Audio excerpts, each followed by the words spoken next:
Savol beryapti. Sizlar Hanafilar Imom Azamga ergashyaptilar. Sizlar ahli hadis-ku, Vahobilar o'zini ahli hadis edi. Shu 70-yilda Imom Azam tug'ilganlar. O'shadan keyin Imom Shofiy o'tganlar.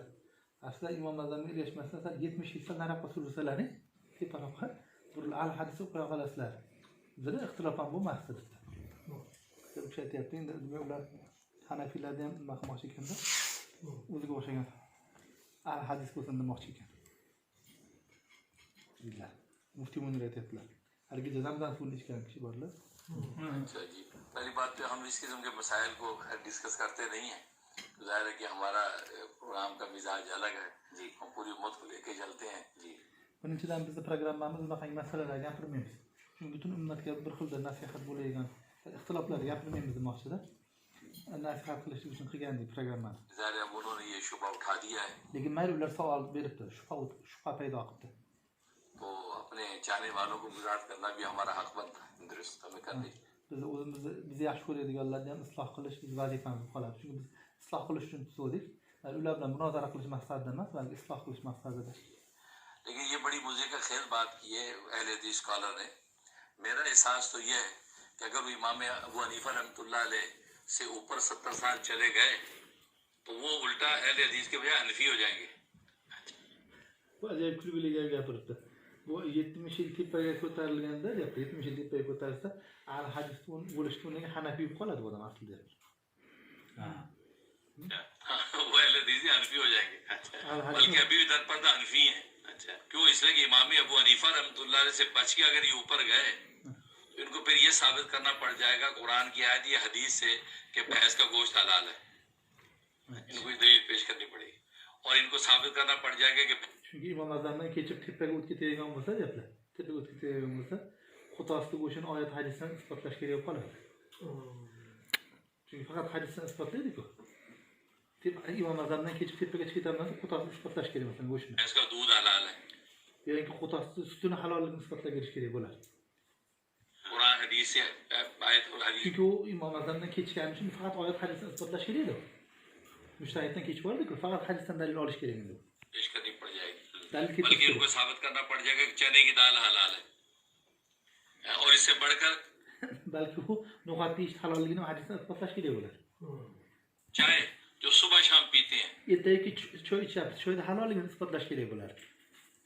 Hadisdan. उस चाय को हलाल से साबित करना पड़ेगा कुरान की आयत से या हदीस से। Qur'on va hadisdan. Chunki boshqa narsadan tanolmaydi-ku mazhabda. अगर कुरान की आयत हदीस नहीं उनके पास तो आज ही उनको चाय छोड़नी पड़ेगी। Agar oyat bilan hadisdan dalil topamiz, bugun choy to'xtatish kerak bo'ladi. आज ही उनको चने की दाल छोड़नी पड़ेगी। आज ही उनको भैंस का दूध पीना छोड़ना Bundan boshlab qutasini ichmay qo'yish kerak bo'ladi. Chunki hamma qutasini ichar, boshqa suti yo'q. Hindistonda. पड़ेगा। आज ही भैंस का गोश्त हराम करार देना पड़ेगा। Bugundan qutasini go'shtni yemaslik kerak bo'ladi. उनको पता ही नहीं, ये तो एहसान इमाम आज़म अबू हनीफा का है। U bilmayapti-ku, o'zi bilmagan holda har kuni Imom Azamning ihsonidan foydalanadigan bilmayapti o'zi. Imom Azam qilgan ijtihodining ihsoni bilan foydalanyapti aslida. कि जिन्होंने आपके लिए चाय को हलाल कर दिया। Oyat hadisdan istidlol qilib sana choyda halolligini isbotlab berdi u kishi. दलील शरी के साथ Shar'iy dalil bilan isbotlab berdi. जिन्होंने चने की दाल आपके लिए हलाल कर Bu दी, xat halolligini isbotlab berdi. जिन्होंने भैंस का दूध आपके लिए हलाल कर Qutas दिया, sutini halolligini isbotlab berdi. जिन्होंने भैंस का गोश्त आपके हलाल कर Go'shtni दिया। halolligini isbotlab अगर berdi. इतने माई के लाल हैं, इमाम अबू हनीफा से दामन छुड़ा के ऊपर जाना चाहते हैं तो कुरान की आयत या हदीस पेश करें कि भैंस का गोश्त हलाल है, भैंस का दूध हलाल है, चाय हलाल है। बल्कि मजे की बात यह है कि देखें अगर शोरबे पे मक्खी गिर गई अब उसका क्या करें, तो यकीनन हदीस पेश कर देंगे। Endi masalan sho'rvaga dilla pashsha tushib ketsa dilla. Isbotlab ber, bu sho'rvani go'sht halolmi yo'qmi desa aniq hadis keltiradi, gap yo'q. कि जो मक्खी निकाल के फेंक दें शोरबा पाक है, Sho'rva pok bo'ladi masalan. बल्कि हदीस Olib turib botib tashlab yuborsang, masalan pashshani. आता है वो अपना उल्टा पर डिगोती है, सीधा पर ऊपर रखती है, आप उसको 2 मरतबा Hadisda yana keladiki, u kasallikni birinchi tashlaydi deganlar. Sog'i tepada qoladi, qanoti deganlar. O'shani bir marta botirib olsa, shundan bilan muvozanat bir xil bo'ladi. डिबो के निकाल के फेंक दें ताकि वो दावा शिफा इकट्ठी हो जाए Yani davo bilan kasallik degan joyi bir xil bo'lib qoladi endi. चबासिल हो जाए उसका बुरा असर।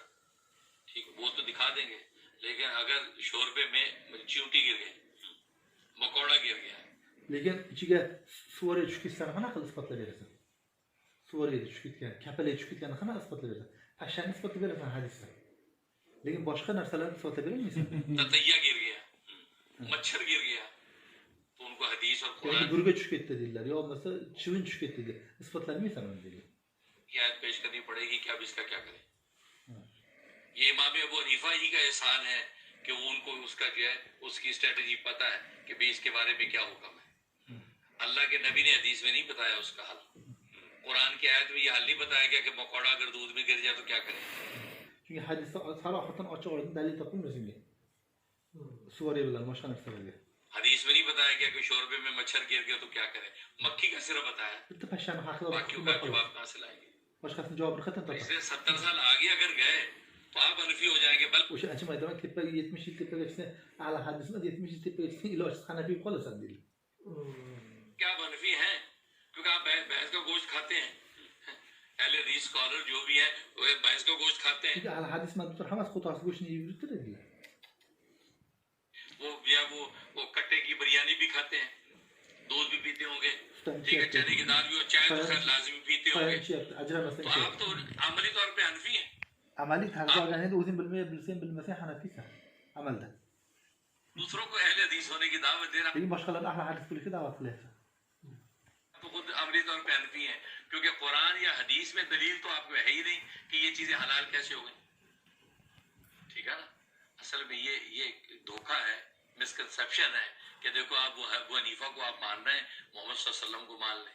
Bu asli hiyla bu. Vahobiyning aylangan bu deydilar. Mana sallar hadis turganda Imom Azamga gapirib yuryapsan deyapti. Bu vahobiyning katta hiylasi bu. वही वाली बात है कि जब आप हनफी हैं या मोहम्मदी हैं, Ular eskisidan gap ko'tarib, vahobiylar bor dedi. Sen Muhammadiymisan, Hanafiymisan dedi. Vahobiylar, ha. Eskisidan bizda shuni gap ko'tarib ular Hanafiy, biz Muhammadiy dedi. तो आदमी सोच है हनफी है मोहम्मदी या सब Endi o'ylanib qoladi omad. कैसा कर दिया, नहीं जी नहीं हम मोहम्मदी हैं। Keyin iloji Muhammadiyman deydi. Muhammadiy bilan Hanafiy solishtirsa qanaqa Hanafiy deydi o'zi, Muhammadiy deydi. अच्छा देखा जी, ये हनफी लोग देखो अपने आप को हनफी कहते हैं, देखो हम और आप मोहम्मदी हैं। ये सवाल में धोखा है। Mana shu savolim o'zi nayrang bo'ladi. Aldash. ये तो ऐसे सवाल है जैसे मैं आपसे पूछूं कि आप सिंधी है कि पाकिस्तानी है। Buni savoli shunga o'xshadiki, O'zbekistonlik Farg'onalik senga o'xshagan gap bu. Nima deysan? आप क्या कहेंगे? Nima deb javob भाई मैं पहले पाकिस्तानी बाद में सिंधी हूँ। berasiz? Birinchi o'rinda O'zbekistonlikman, keyin Farg'onalikman deysiz, masalan. ये कहेंगे ना, मैं आपको आप पंजाबी या पाकिस्तानी है, आप कहेंगे नहीं मैं पहले पाकिस्तानी बाद में पंजाबी हूँ भाई। Masalan, Panjoblimisiz, Pokistonlimisiz? Ya birinchi Pokistonlikman, keyin Pokistonda ichida Panjobliman deydi masalan. या ये कि आप न्यूयॉर्कर है या अमेरिकन है? आप कहें भाई मैं न्यूयॉर्कर बन ही नहीं सकता जब तक अमेरिकन ना बन। Nyu-Yorklik Amerikalik emasiz? Aytadiki, men o'zim Nyu-Yorklik bo'lolmayman, to Amerikalik bo'lmagunimcha deydi masalan. Nyu-Yorklik bo'lishi shart u Amerikalik bo'lishi. यही है ना, तो सवाल में धोखा है क्योंकि Bu तकाबुल savol nayrangda. Savol nayrang, Muhammadiymiz, u boshqa narsa deyapti-da. Bu hali bilmaydi Muhammadiyning ichida turganligini bilmaydi Hanafiy. कर रहे हैं आप, ठीक है ना। तो इसलिए जब कोई कहेगा आप हनफी या मोहम्मदी हैं तो जवाब ये भाई हम आप मोहम्मदी हनफी बन ही नहीं सकते जब तक कि मोहम्मदी पहले ना बने। Uyatib kerakki, Muhammadiymiz Hanafiymiz desa, garang, avvalo men Hanafiy bo'lolmayman, to Muhammadiy bo'lmagunimcha deyish kerak. दुरुस्त है, ठीक है ना। Yo'q. तो ये धोखा है कि यार अबू हनीफा तक चले गए तो नबी तक चले जाओ। O'sha bular hiylasi Imom Abu Hanifaga borguncha Imom Muhammad va Hazrat Payg'ambar alayhisalom bormaysanmi deyishi, hadisga bormaysanmi deyishi nayrangli bular. भाई हम अबू हनीफा तक जो गए वो नबी तक ही तो जाना है वो, और वो किस तरह, देखो छोटी सी मिसाल, Biz Imom Azamga nima uchun bordik? Rasulullohga borgani uchun bordik u kishiga. Masalan, Rasulullohning gaplariga amal qilmasa qanaqa u kishiga ergashadi? Hech kim ergashmadi. Nomlari ham yo'q bo'lardi agar. Payg'ambar alayhisalomga ergashganlarning tufaylidan turibdi nomlari. आप पांच बार नमाज मस्जिद में पढ़ते हैं, एक इमाम नमाज पढ़ा रहा, आप मुख्तलिफ पीछे नमाज पढ़ रहे हैं, 5 vaqt namoz o'qiyapti masjidda. Orqada turib imom oldida o'qiyapti. इमाम रुकू में जाता आप रुकू में जाते हैं, Imom rukuga kelsa rukuga ketyapsiz. इमाम सजदे में आप Imom sajdaga kirsa sajdaga इमाम ketyapsiz. क़याम करता आप क़याम Qiyom में, qilsa qiyom पूरी qilyapsiz. जमात उसकी ताबेदारी कर रही है। Hamma jamoat shunga ergashyapti. अब अगर आप ये सिचुएशन देख के बाहर जाके कहेंगे यार और इमाम तो अल्लाह को सजदा कर रहा है, लेकिन बाकी वो 500 मुक्तदी इमाम को सजदा कर रहे थे। Endi birov tinch qolib aytishi mumkin-da. Hammaylik imomga Xudoga sajda qiladi. Lekin qolgan hammasi imomga sajda qilyapti, nima deysan? Imomga qasd sajda qilyapti. Deysan, desa. ये बात सही होगी गलत होगी? Gapi to'g'rimi, noto'g'ri shu odam? turgan bilan yolg'on da. मुख्तदी भी अल्लाह को सजदा कर रहा है, Muqtadi ham Allohga sajda qilyapti. इमाम भी अल्लाह को सजदा कर Imom रहा ham है। sajda qilib Allohga. लेकिन अगर कोई ये प्रोपेगेंडा करे, देखो जी ये मुख्तदी इमाम को सजदा कर, Lekin propaganda yomon narsa. Mana shu propaganda shuni ham chiqdi endi odamlarda. Qarab odamlar adashdi, imomga sajda qilyapti, yuradi shuni ham. Masalan, इमाम अल्लाह को सजदा कर रहा है, लेकिन ये मुख्तदी इमाम को imom सजदा Allohga sajda करते qilyapti, bular muqtadiga अल्लाह को sajda सजदा नहीं qilyapti. करते। Allohga ये sajda तो qilmayapti deydi. प्रोपेगेंडा है ना, Propaganda shu ham bitta. झूठ है ये। Yolg'on propaganda. क्योंकि जाहिर है कि इमाम भी अल्लाह को सजदा कर रहा है Chunki zohirki imom ham Allohga sajda और ये qilyapti. मुख्तदी भी Muqtadi ham उस Allohga sajda इमाम की qilyapti. ताबेदारी में अल्लाह को सजदा कर रहा है। Imomga ergashgan holda Allohga sajda qilyapti deyiladi. Imomga tobe bo'lib turib Allohga sajda qiladi. और मुख्तदी के दिल में कभी शुबा भी नहीं आता कि मैं इमाम के सामने सजदा करूं। Iqtido qilib turgan odamni umr bo'yi namoz o'qib turib imomdan qarasa qalbiga biror marta shak shubha kelgan emaski, men imomga sajda qilib qo'yapman degan emas hech qachon. Sen vahobiy chiqarasiz, shu gap chiqaraverasan. Lekin u muqtadini hayoliga kelgan emas u. कर रहा हूं कभी नहीं। खास तौर पे सफ़े अव्वल वाला बिल्कुल पीछे सजदा कर रहा है, कभी सोचता है कि मैंने इमाम को कहता अल्लाह को कर रहा हूं, लेकिन उसकी ताबेदारी में कर रहा हूं। वो जब रुकू में झुकता है मैं झुक जाता हूं, और सजदे में जाता है मैं सजदे में गिर जाता हूं। Imomga ergashib o'qib qilyapman, sajda qilyapman. ताबेदारी में इस Tobedorlikda. ताबेदारी का अल्लाह उसको अजर क्या देते हैं? अगर मुख्तदी घर में नमाज पढ़ता है, Bu mana shu ergashganiga nima ajr beradi Xudo? O'zi o'qisa ham bo'ladi, mujtahidlik qilsa bo'ladi, o'zi ham imomlik qilib qolsa bo'ladi uyda bejamoat qilib. Nima ajr एक beryapti? नमाज का सवाब मिलता है। 27 barobar oshyapti-ku. अब पांच वक्त मस्जिद में आके नमाज पढ़ रहा है, इमाम की ताबेदारी में सजदा कर रहा है, अल्लाह उसको 27 नमाज का सवाब दे रहे हैं, 27 दर्जे। और अगर जामे मस्जिद में जाके अगर जमात से नमाज पढ़े तो उसको 500 दर्जे का। Hatto juma masjidga borsa 500 barobar ko'payadigan hadis bor. Oddiy mahalla masjidiga 27 barobar bo'lsa, juma masjidga borib iqtido qilgan 700 barobar. 500 अजर barobar. मिल रहा है। आखिर ये इतना बड़ा फर्क, ये अजर कौन बढ़ा रहा है? अल्लाह Kim shu ajrlarni kim ko'paytiryapti? Shuncha ajrni. बढ़ा रहा है। Xudo और ko'paytiryapti. इमाम किसने बनाया? आपका नहीं, अल्लाह नहीं बनाया, आपने खुद मुकर्रर किया, कमेटी बनाया ना, अल्लाह ने उसको इमाम बनाया ना रसूल है। आपने खुद उस इमाम साहब की अपॉइंटमेंट की है, तनख्वाह रखी है, बना आपने। Lekin imomni kim tayinlagan? Shuncha savob olyapmiz. Imomni kim tayinlagan? Xudo deyapti, jo'nada. Imomni biz tayinlab oldik shu yerda. Oylik berib. Biz masjidda imomlik qiling deb biz tayinlayapmiz, lekin ajrni Xudo beryapti. दिया है, अजर अल्लाह दे रहा है। इसका मतलब है कि यार ये कोई बात है। और फिर मजे की बात, उसी इमाम की आप अगर मुखालफत करेंगे तो नाराज अल्लाह ही होगा। आप ये कहें जी अल्लाह ने आपने तो इमाम बना के नहीं भेजा था, ये हमने खुद ही इसको इमाम चूज किया है, आप क्यों नाराज हो रहे हैं? कह सकते हैं। Eng qiziq maza joyini aytib beraymi deydi. Shu imomga muxolifat, imomni siz tayinladingiz, Xudo tayinlamadi. Siz tayinladingiz, shu o'zingiz tayinlagan imomga muxolifat qilib qo'ysangiz, imom ruku qilsa siz sajda qilib turasiz, lekin Xudo sizdan norozi bo'laveradi. Siz aytadingizki, "Yo Xudoyo, men o'zim tayinlagan imomni xohlasam qilaman aytgan, xohlasam qilmayman" deyolmaysiz endi. O'zingiz saylab olganingizdan keyin. नहीं, इसलिए कहा देखो जमात खड़ी है, अब एक आदमी को ख्याल है कि यार कुरान में फस्तबिकुल खैरात, नेकियों में आगे बढ़ो, ये इमाम तो सजदे में जा नहीं रहा, रुकू में, तो मैं जल्दी से पहले सजदे में चला जाऊं। Endi siz turibsiz. Imom oldida turibdi, arqada turibsiz-da. Keyin o'zingizcha endi o'ylayapsiz, namozda fastabiqul xayrat degan, yaxshi ishlar bir-birlaring o'zib ketinglar degan. Imomdan oldin ketaveraman, sajdaga deb ko'ring-chi endi. Oyatga amal qilyapsiz-ku ko'rinishda. यानी अल्लाह के आगे पहले झुक जाओ, इमाम से भी पहले। Imomdan ham birinchi अल्लाह ketaveryapsiz. खुश होगा। Xudo xursand bo'ladi shu ishda. हालांकि उसे अल्लाह का ज्यादा ख्याल रखा, इमाम का ख्याल नहीं किया, अल्लाह का किया है। Vaholanki qarang, shu odam imomdan ham ko'ra Xudoni o'ylayapti aslida. Xudo aytgan-ku oyatda, yaxshilikka shoshilinglar degan, deyapti. Imomdan ham ko'ra Xudoni rioya qilyapti, lekin Xudo norozi bo'ladi. O'sha ishiga. उसको अल्लाह को डबल अजर देना चाहिए कि नहीं? Ko'rinishda imomda aytganini qilmay, Xudoni aytganini qilgancha 2 barobar ajr ko'p olish kerak shu odam. ये हदीस में आता है, सही मुस्लिम की हदीस है, अल्लाह इतने नाराज होते हैं कि खतरा है कि उस Hatto sahih Muslimda hadis keladiki, Alloh taolo bu odamdan shu qadar nima bo'ladiki, norozi bo'ladiki, आदमी का चेहरा अल्लाह गधे जैसा बना दे, eshikka o'xshatib qo'yadi इमाम kallasini. से पहले सजदा करे। Imomdan oldin sajda qilgancha. बल्कि एक रिवायत में तो खिंजीर के अल्फाज भी Bitta आते हैं, rivoyatda उसका xinzir चेहरा lafzi ham जैसा keladi. न बन जाए कि वो इमाम से पहले। हालांकि यार वो अल्लाह, उसने अल्लाह का ख्याल रखा है, इमाम को ignore Vaholanki Xudoni o'yladi-ku, imomni o'ylamadi-ku. Xudoni buyrugiga binoan yaxshilik birinchi bo'lib qilaydi-ku. किया है, तो अल्लाह को खुश होना चाहिए ना। Xudo xursand bo'lishi kerak, Alloh lekin xafa bo'lyapti. इमाम की ताबेदारी में सजदा करो तो मैं खुश हूँ। Imomga ergashtirib qilsang rozi bo'laman deyapti. O'zing saylab olgan imom mayli deyapti. Men saylab berganim yo'q, lekin imomga ergashtirib qilsang roziman deyapti. तुम्हें 500 या 500 barobar savob beraman deyapti. लेकिन तुमने इमाम की ताबेदारी तोड़ के, Xuddi shunday tushuning endi buni ham. यही मसला इज्तिहाद का आप समझे। Ha. इमाम मुज्तहिद, Imom mujtahid go'yo. Biz imomimiz mujtahid. Ijtihod masalani shunday tushuning. इमाम मुजतहिद भी अल्लाह ही की इताअत करता है। Xudo faqat Xudoga itoat qiladi. Yo'q, bu ijtihod qilib boshqa narsa o'ylab yurgani yo'q. अल्लाह की इताअत करता है और मसाइल इस्तेमाल करता है और वो उन मसाइल के अंदर इस्तेमाल करता है जो मसाइल कुरान या हदीस में सराहत नहीं होते। Keyin mujtahid hamma masalada ijtihod qilmaydi. Qur'on bilan hadisda ochiq oydin kelmagan masalaga ijtihod qiladi. Ochiq oydin masalaga ijtihod qilmaydi mujtahid. Zino qilmagan desa, zino qilmayapti, men Imom Azam aytgancha demaymiz. Ochiq oydin turgan narsaga ijtihod qilmaydi mujtahidlar. Quran में सराहत एक चीज का हुक्म है, उस पे वो इज्तिहाद नहीं करता। तो शरीफ Qur'onda ochiq kelgan hukmga ijtihod qilmaydi. Quran का हुक्म मौजूद, हदीस में एक चीज का सराहत और हुक्म Ya है, hadisda ochiq oydin kelgan bo'lsa mujtahid ijtihod qilmaydi. करते हैं। उसमें तो तकदीर का कोई सवाल ही नहीं कि हमें इमाम की सुनने की जरूरत है, क्योंकि कुरान हदीस में खुद मौजूद। Chunki balki unda o'ta Imom Azamga quloq solishga hojat ham yo'q. Gapirmaganlar ham uni. लेकिन वो मसाइल शरिया जो गैर मंसूस हैं, जो कुरान हदीस में इस तरह पर उसका जवाब मौजूद नहीं है। Lekin shunaqa masalalar borki, oyat bilan hadisda mansuh bo'lmagan masalalar bor. Ochiq oydin kelmagan. Hukmat. मुजतहिद कुरान और हदीस में पूरी ठीक। जब वो गौर व फिक्र करके Ki mujtahid o'sha to'g'risida keyin qattiq fikr yuritadilar.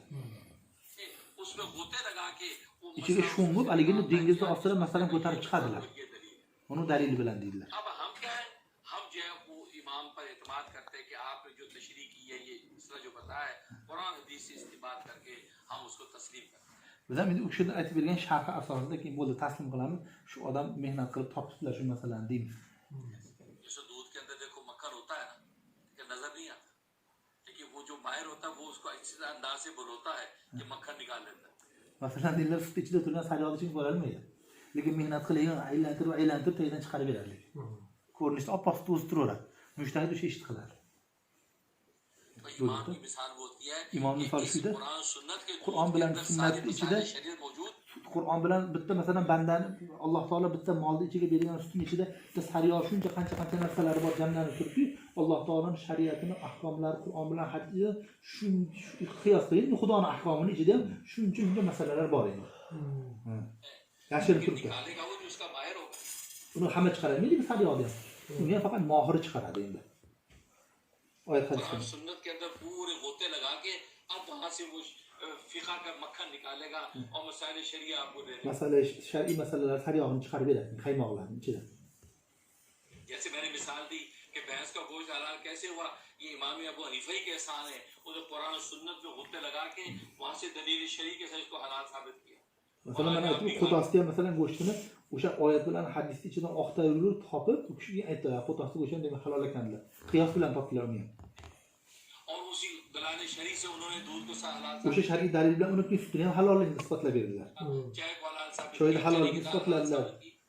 ठीक है ना, तो वो उसी इस्तेमाल करके जो इस्तेमाल की ताकत आपको नसीब नहीं, अल्लाह ने उनको अता फरमाया। Endi oyat bilan hadisdan hukm chiqarishdi. Nimasini?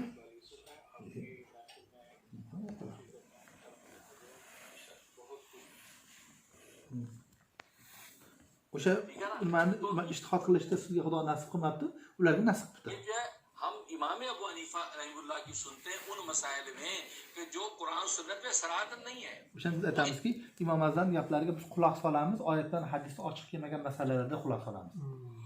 इस्तेमाल करके हमें उसका हल बता के हम उस पर इत्मीनान करके अमल करते हैं। लिहाजा ये कहना कि यार आप अबू हनीफा की सुनते हैं, मोहम्मद सल्लल्लाहु अलैहि वसल्लम की सुनते हैं, ये आप धोखा दे रहे हैं। O'shanda siz aytdingiz, Abu Hanifa quloq solyapsiz-ku, Payg'ambar alayhisolamga quloq solmayapsiz degan gapni ular dinayrangi. Payg'ambar alayhisolamdan gap bo'lmaganligi uchun Imom Azamga quloq solyapmiz biz. Agar u kishidan gap bo'lsa solmasdik bu kishiga. अगर ये बात है तो फिर आप भैंस का गोश्त खाना आज से बंद कर दीजिए, दूध पीना छोड़ दीजिए, चाय पीना छोड़ दीजिए, क्योंकि नबी ने कहीं हदीस में नहीं फरमाया कि Xudodan चाय kerak edi bizga. Ha?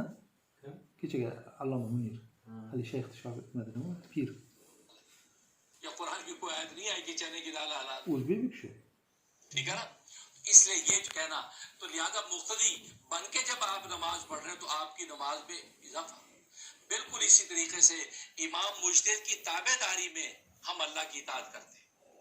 Jamoatda iqtido bo'lgan odamda fazilat ko'proq ekanda demak.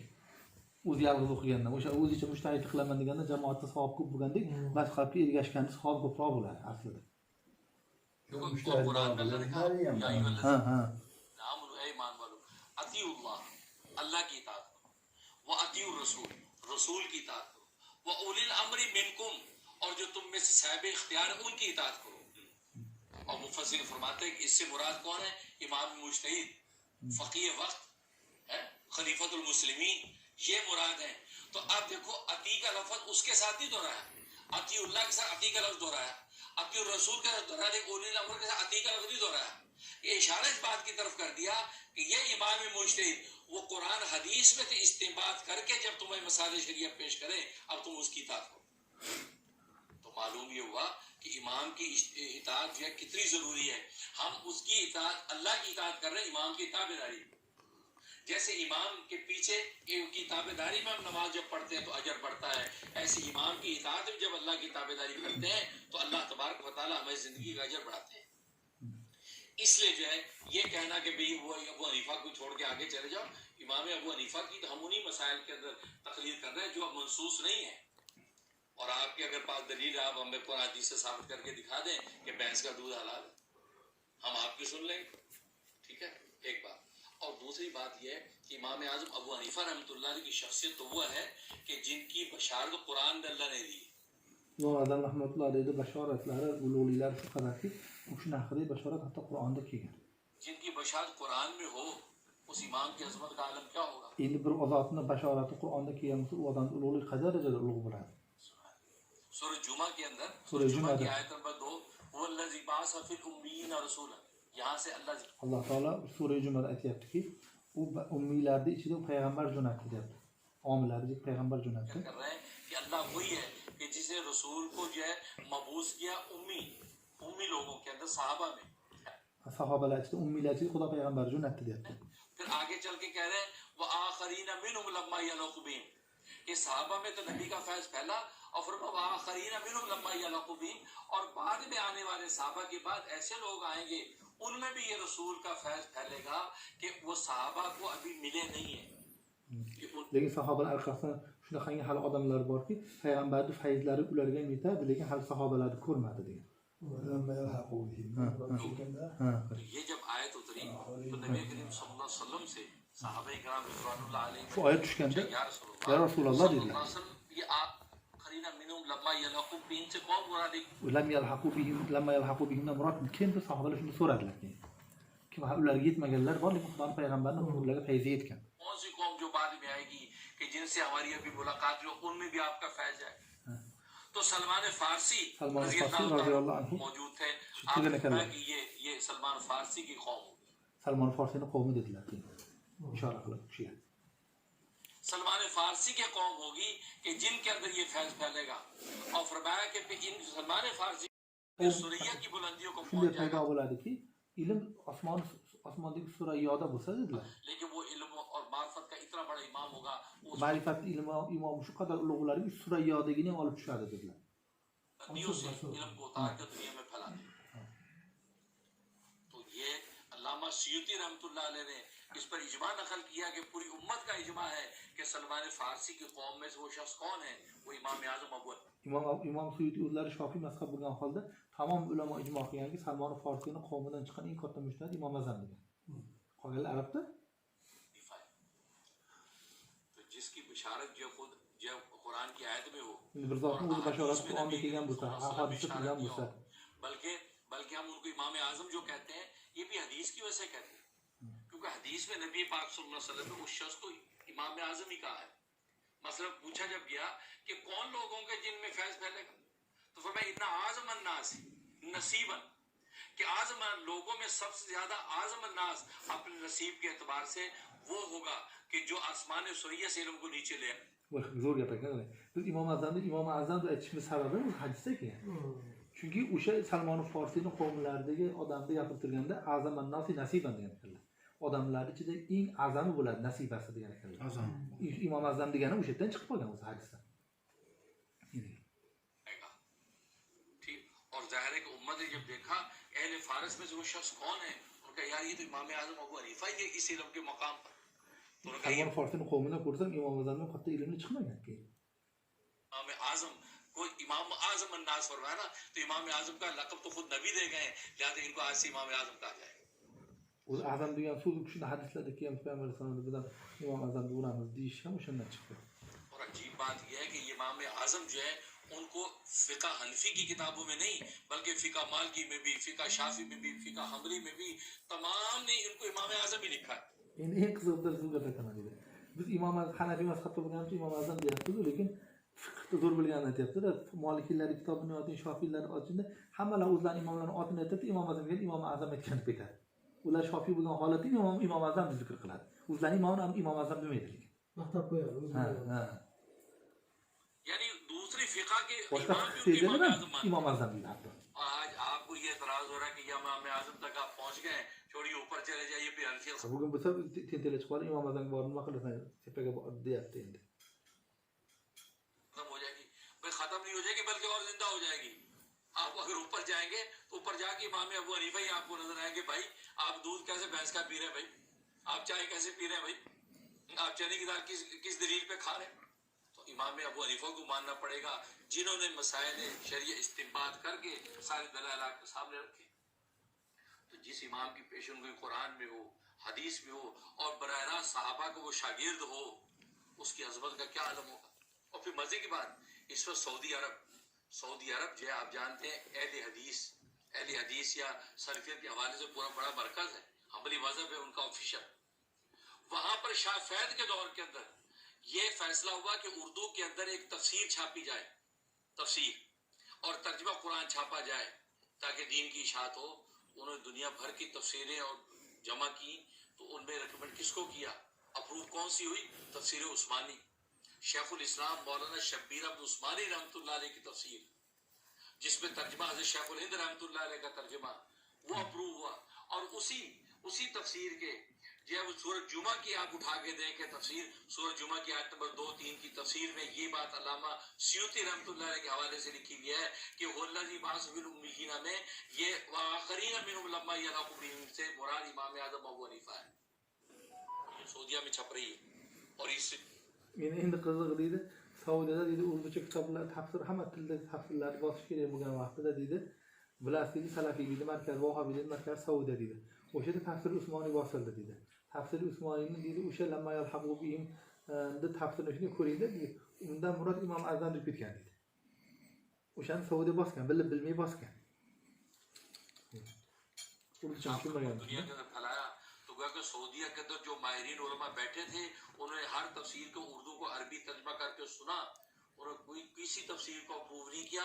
इस तफसीर उस्मानी को अप्रूव किया जिसके अंदर ये बात लिखी है कि इमाम आजम अगर है और कुरान की इस आयत का मिस्ताक है तो इमाम अबू हनीफा है.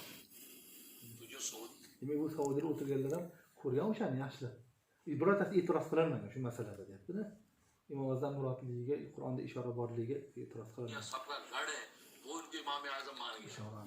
वो इनको मान रहा है कि ये कुरान की आयत की बशारत किस इमाम के लिए है? तो फिर अब आपको बोलने का हक ही नहीं रह गया. अगर आप सऊदी अरब को सलूट कर रहे हैं तो आपको हक नहीं पहुंचता कि आप पे एतराज करें. फिर अगर नाम की बात आपके अबू हनीफा बात नाला की कहते और जी इसमें अब कुरान में अबू हनीफा का नाम कहाँ है? आप ऐसे बना रहे तो नाम तो खुलफा राशिदीन का भी नहीं है. और जबकि खुलफा राशिदीन के बारे में उम्मत का इजमा है कि कुरान में उनकी बशारतें मौजूद हैं खुलफा राशिदीन की. إمام آزاد لا تفسر خواه جانسیا لیکن برای جدی إمام أبو حنیفه إمام آزاد دیگه آت کی هم از قرآن داده چهار لکی هم مثل دیگه لیکن عقیده برنچون حضرت ابوبکر اولوlar حضرت عمر اولوlar بترک قرآن işareler var خلاص işareler var açık ayet aytilmedi. जो खिलाफत उनको तकसीम होगी तो आप उन आयतों में से इस्तेमाल करके निकालते हैं नतीजा कि अबू बकर के लिए बशारत है, ये उमर के लिए बशारत है. أجل تقول تفصيل أقول من آية حضرت أبو بكر حق لديك كيت كان من آية حضرت عمر إشارة كيت كان بأيتياب تقول تفصيل لده هو تشندي وتفصيل هو تشندي كيه. ठीक है तो नाम तो उनके भी नहीं है. لا ده ما आपने खलीफा कैसे मान ली? أنا أقول له حليفة ديور بس مثلا. जब नाम इनका नहीं है तो उम्मत जब मान रही है कि अबू हनीफा نعم لا مو مثلا أمة ثان ألدم بدون ثان ألش كده. तो आपको फिर मानना चाहिए. ठीक है ना. और फिर मैंने जैसे बताया इमाम अबू हनीफा रहमतुल्लाह अलैह इनका तो एहसान है इसलिए आज दुनिया में 80% मुसलमान जो है इमाम आज़म अबू हनीफा के मुक़ल्लिद हैं. उनके मुक़ल्लिद हैं, उनकी तक़लीद कर उनकी फ़िक़ह हनफ़ी जो पूरी दुनिया में राज कर रही है. इसलिए कि ज़ाहिर उन्होंने दलाइल शरिया 4 करार दिए कुरान, हदीस, इजमाए उम्मत और क़ियास शरी. इन 4 दलाइल शरिया के साथ उन्होंने मसाइल शरिया को साबित किया है और जनाब उसके मुताबिक उसको हल कर दिया। इसे क़यामत तक आने वाले मसाइल इन 4 दलाइल शरिया के साथ हल हो गए। अगर आप अकेले कुरान हदीस की बात करेंगे तो फिर आप इसका जवाब नहीं दे सकेंगे।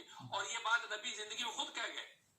मुआज़ इब्न जबल रज़ी अल्लाह तआला को जब यमन का हाकिम बना गवर्नर बना के भेजा तो रास्ते में चल रहे हैं तो पूछ रहे हैं कि मुआज़ वहां तुम लोगों में फैसले कैसे करोगे? उनका बिकिताबिल्लाह ताला, अल्लाह की किताब से करो। तो नबी ने क्या पहलम तजिद फी, अगर अल्लाह की किताब में उसका जवाब न हो तो नबी का सवाल बता रहा है कि बहुत से सवाल का जवाब कुरान में नहीं होगा। Hatta mesela İmam Ebu Hanife rahmetullahi çoğutta dalil bilirler. Sünnet, hadis, ilmana, icma, kıyas dalil bilirler. Endi bu fakat ayetler hadisle ispatlayman diyen din yarım mesela ispatlayabilmediğin ya. Hatta ki mesela hatta bunun dalili hadiste turibdi. Hazrat Muaz radhiyallohu anhu Peygamber Aleyhisselam Yaman'ga jo'natib turganlar, ketib turganlar da aytdilarki, to'xta, boryapsan. Borayotgan joyingda nima bilan hukm qilib berasan deganda, Kitobulloh bilan dedilar. Agar topolmasangchi deganda, ishorani qarang. Demak, juda ko'p masalalar Qur'onda chiqmaydi degan gapga ishorada o'zi. Agar topolmasangda. Qur'onda bormi, Qur'ondan isbotlab bering degan gapni noto'g'rilik o'zi deyaptilar. ये मतलब है उनका भी सुन्नत रसूलुल्लाह अगर सुन्नत हुक्म qilaman dedilar. मैं नबी की सुन्नत से जवाब दूंगा। Sunnatdan javob beraman deyapti. तो नबी ने फौरन कहा फैलम तजिद फिया, agar unda topolmasangiz debdi. Bu hadisda topolmagan narsalar bor ekan. अगर नबी की सुन्नत में भी जवाब न मिला तो ज़ाहिर है नबी का सवाल बता रहा है कि बहुत से मसाइल ऐसे होंगे Janobdan javoblarni o'zi shuni bildiryapti o'ziga. सराहतन जवाब सुन्नत में नहीं Juda ko'p होगा। masalalar borki, sarohatdan sunnatni topib bo'lmaydi. फिर क्या करोगे? Keyin nima आप qilasiz? देखो क्या कह रहे हो। Nima कहा deyapti? कि अगर ये बात है तो आज ताइद बिराही, मैं Fikrim bilan ijtihod qilaman अपनी deyapti. राय से इज्तिहाद करूंगा, गौर व फिक्र करूंगा, Chuqur fikr qilaman deyapti. इस्तेमाल करके Qur'on bilan hadisdan topaman, oqtaraman deyapti. ये कहा। देखो इज्तिहाद की इजाजत खुद नबी के जमाने में हो रही। Payg'ambar alayhisalom zamonalarida o'zi ijtihodga ruxsat berilyapti. Ular tirik turibdilar. Menga xat yozib yuborib demayaptilar, xat yozib aytib boraman demayaptilar. Ular ijtihod qilishga ruxsat beryaptilar. नबी जब ये सुना तो खुश हो गए। Xursand bo'lishdilar hatto. Suratda eshitib. अल्हम्दुलिल्लाहिल्लज़ी वफ़क़ रसूलुल्लाह सल्लल्लाहु अलैहि वसल्लम कि अल्लाह तेरा Alloh o'ziga hamd sano bo'lsin, mani Allohga hamd sano bo'lsinki, Alloh o'zini elchisini Xudo o'zi rozi bo'lgan narsaga muvaffaq qildi degan ekanlar. Elchisi Xudo rozi bo'lgan gap qildi degan ekanlar. Rozi bo'lsa शुक्र है कि तूने अपने रसूल के कासिद को ये तौफीक दी को हक को पा गए। तो नबी तो खुद इज्तिहाद किया, जिंदगी में ले गया और वही मसाइल शरिया जो है ऐसे आ गए कि जिसका कोई नस में जिक्र नहीं, कुरान में नहीं, हदीस में, जैसे नबी ने कहा इमाम अबू हनीफा उसके इस्तेमाल करके मसला हल कर दिया। Yani Hazreti İmam Azam işte o şunları düşünün de, Qur'ondan hadisda kelmagan narsalarni ijtihod qildilar.